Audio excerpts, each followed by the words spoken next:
Nath, can I have your autograph? You see it manifest, it's divine. Cause I got everything they can't find. I thank you for the patience in my climb.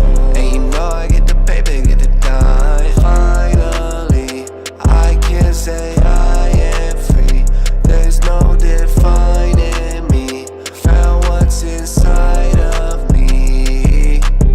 I know there's many steps to take, I'm in another space. Some moves bigger and some other moves is just mistakes. I got quicker with my EXP another day. The only difference is I love to work, you love to hate. I know I got some hope you're hearing this. My only advice is fall in love with experience. I made it far and the homies getting delirious. Say they control me, no homie, you can't be serious. From the dust, chose my call. At the top and never fall. Take no breaks or I'ma fall. You going hard, but I'm a ball. Only do this shit for fun, yet they bogey. I'm holding one, I got chosen like I'm the one. I got golden up in the blunt. I'm about to knock 'em out, kid. I've been around, yeah, I done sat up on them couches. Now they like whatever works and they ain't bout shit. And they still hit me for that work, I got the sound biz. See a manifest, cause I got everything they can't find. I thank you for the patience in my climb. And you know I get the paper, get the dime.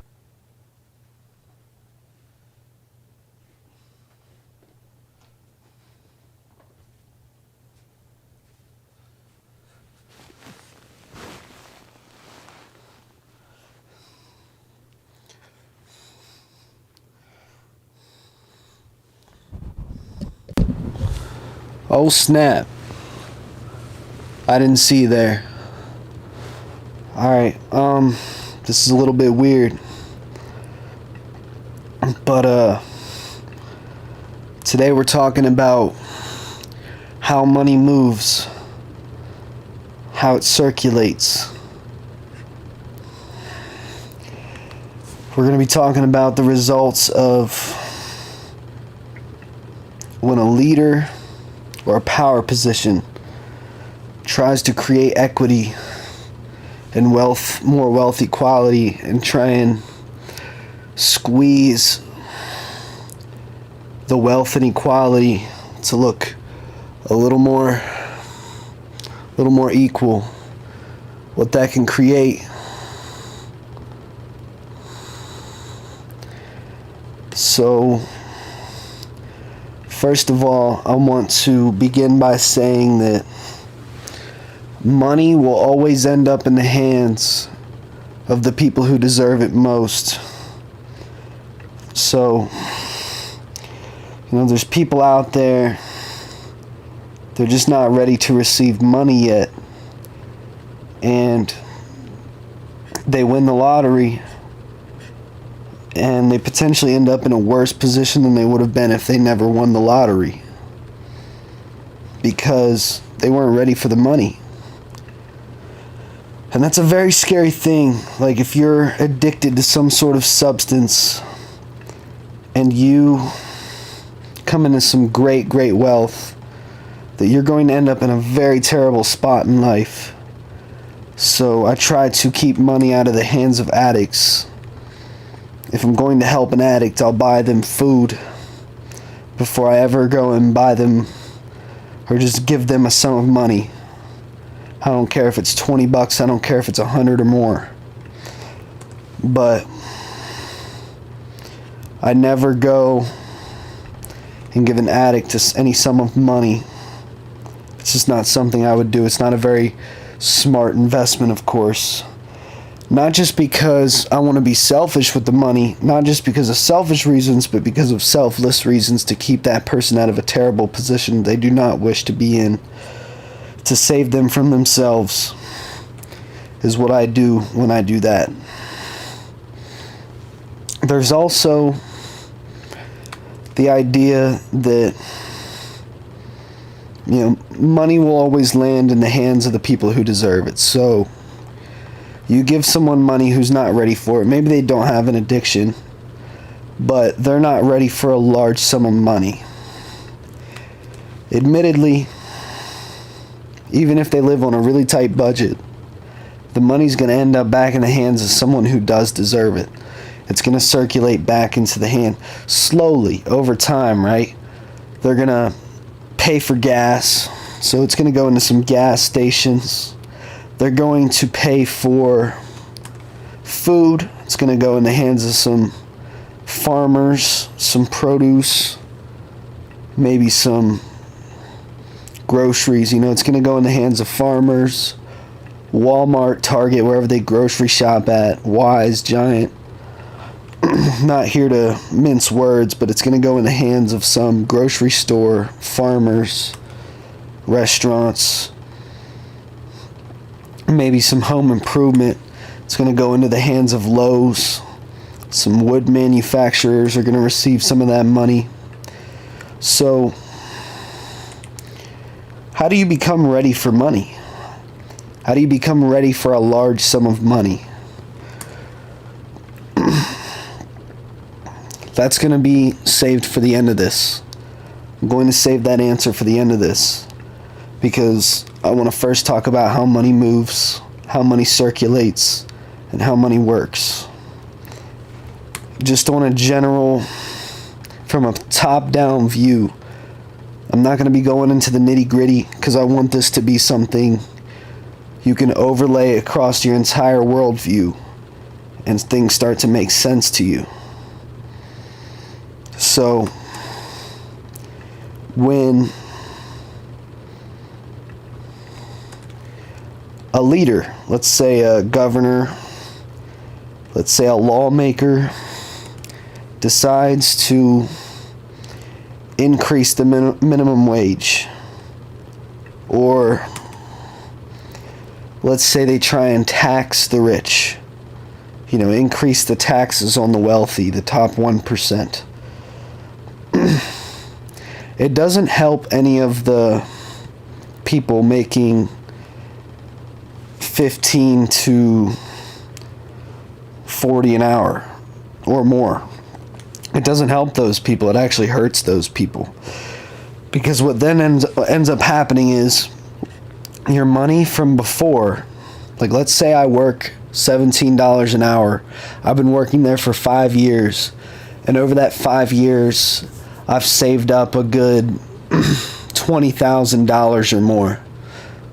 Matter of fact, let's be generous. Let's say I saved $50,000. And then the governor increases the minimum wage. That $50,000, well, we'll get to that $50,000 here in a second. Let's just take the results of increasing the minimum wage into account here. So you increase the minimum wage, then the quality of life doesn't even improve. The performance didn't improve. So what ends up happening is the price of life increases. Gas prices increase. Grocery prices increase. Rent increases.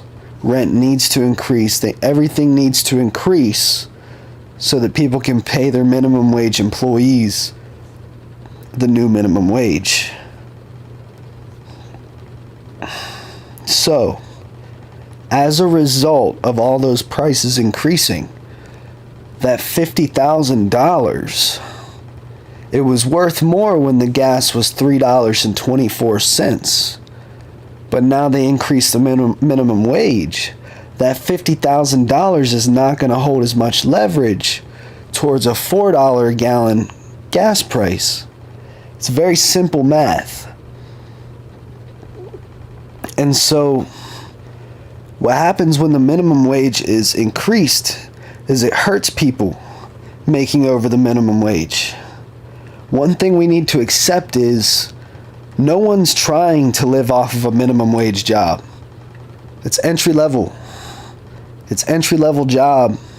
No one's trying to make a living off of it. So, the right answer isn't to ask your governor to increase the minimum wage if you make minimum wage. The answer is to increase your value and get into a higher up position. It's very simple. So how do you prepare yourself for a large sum of money?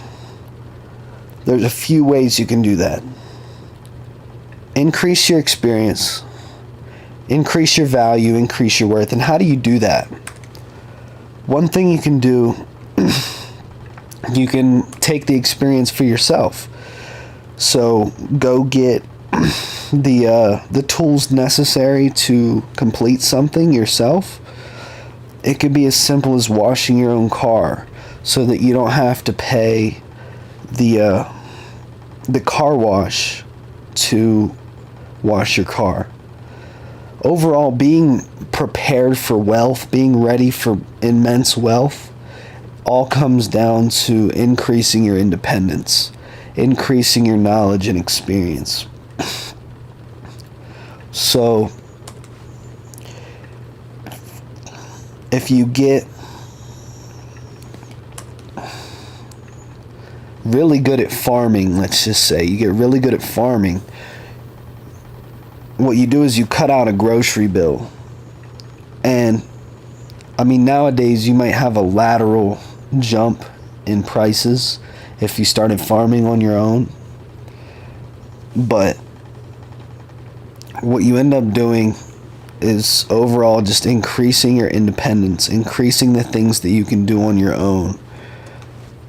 And another thing you should be doing is learning how to leverage, and not just leverage, but multiply your wealth, whether that's in some sort of stock. Once you reach a certain amount of money in your bank account, the interest, it'll just pay itself off every day. Like, there's no amount of money you could spend that would make you broke at a certain point, but it's getting to that point which is the difficult part. So,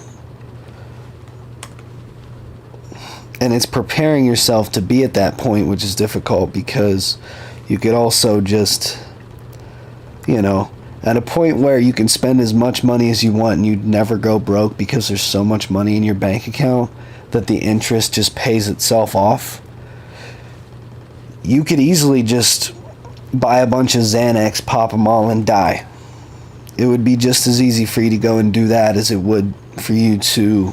It'd be easier for you to go and do that than it would for you to go and do the right thing. But the goal is to make the right thing a little bit clearer, which is increase your value, increase your worth.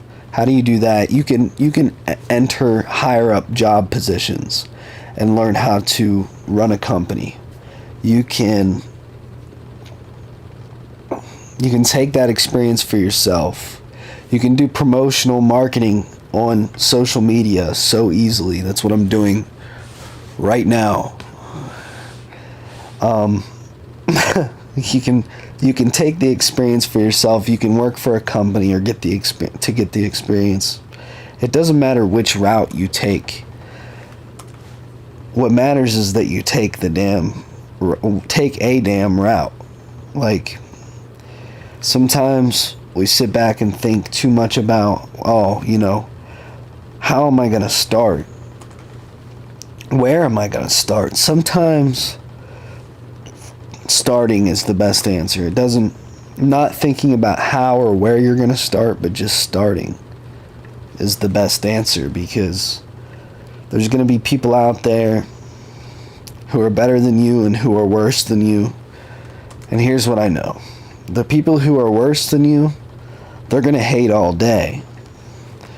But you'll clearly know by the results, by the actions and the results, you're going to know that you're better than that person. And it's not a cocky thing, it's a value thing, it's a work thing, it's a worth thing. And then the people who are better than you, well, they're not going to be hating you. They're going to be giving you tips. And you ought to listen.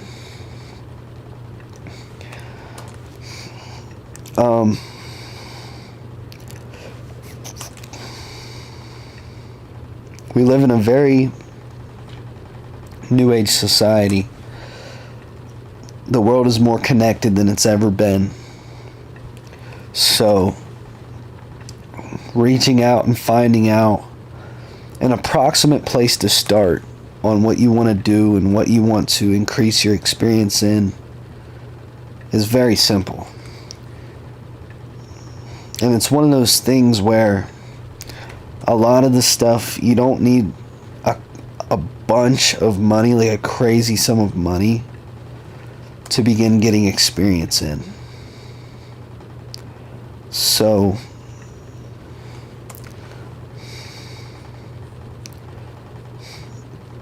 it's one of those ones. I sent a quote to my buddy. I'm going to read it off for you. There are many who seek a reward, money, before they have prepared their lives to receive it. Spend every waking hour in pursuit of your goals, and every minute in between in search of the knowledge you will need when you finally reach those goals. So, overall, the attempts at creating equity do not work. The money will always even itself out in the end. It'll always even itself out in the end. You'll always end up either worse off or in the same position. No matter where you sit on the economic totem pole, whether you're at the bottom or you're at the top, you'll always end up either worse off or in the same place. People who are working minimum wage and the minimum wage gets raised, they're in the same exact place as they were before. It doesn't even help them like you think it does. And people get tricked all the time. They think that raising the minimum wage sounds like a good idea. And it does. It sounds good on paper. But think about the results. Think about the results we just discussed. These are historical truths. They'll be true in 100 years if you try and increase the minimum wage. It'll still be true. So, there's no way to increase a minimum wage without the price of life increasing. The cost of living. You cannot increase the minimum wage without increasing the cost of living. And that's where most of your problems are going to rise. That's where most of your why the fuck am I doing this questions are going to rise. So the best answer is to slightly selfishly put yourself first. Focus on yourself. Focus on your worth. Focus on your value as a human being, what you have to offer other people. Get really good at that to a point where, let's say you start farming food again. Let's go back to farming food. You have so much harvest that you can sell it, and the act of farming pays itself off, and you eat for free. Get so good at washing that dang car that people are calling you up in your neighborhood. People are walking up, knocking on your door and asking you to clean their car. And the act of cleaning the car just pays itself off. You know, the soaps and the sponges that you have to buy and go through. The laundry machine cleaning the sponges. Whatever, all that things that cost money to keep cleaning the cars. Get yourself so good to where it pays itself off. Get so good at it that it just pays itself off. And then continue to grow. Continue to get better at things that are useful. Whether it's power washing, pressure washing a household. Whether it's pressure washing a driveway. Whether it's pulling weeds, I don't care what it is. Just get so good at it that people come to you. And one thing you don't want to do is turn up those opportunities. When someone's trying to hire you for something like that, you never turn up those opportunities. increase the price till it's worth it for you to go and do it. If you're not willing to work for 150 flat fee, increase it to 180. If you're not willing to work for a 180 flat fee, increase it to 200, because that is how you get prepared for the wealth. Another big thing, like I said, you have to quit the addictions. Most people can sustain like a coffee addiction, but try and minimize your impact, the impact on your wallet that coffee addiction has on you. So don't be going to Starbucks every day. Make a pot of coffee and then switch it out every 2 days. Microwave the coffee the day after, and then the day after that you make it, and then just make another pot of coffee.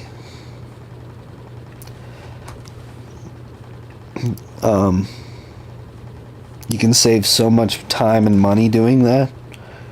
The time that it would take me to go drive out to Starbucks, I could already be sipping my coffee just to arrive at the Starbucks line. And that's not even counting waiting in the line, paying the money, how much money's wasted. So if we're just looking at a time basis, it saves time to make your own coffee. But then if you're looking at the money aspect and you're just going for a cheap generic coffee brand, just drinking it for the caffeine, and you're not buying a creamer, you don't need that super special macchiato, but you're just drinking it for the caffeine, I mean, you're good. You're solid.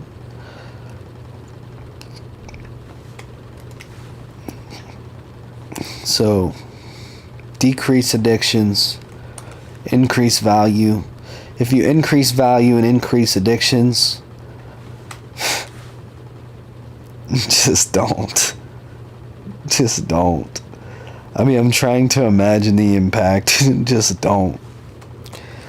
You might be having a good time up here, but your wallet and the people around you are going to be suffering immensely. So, just try to take care of yourself. Don't increase your value and your addictions.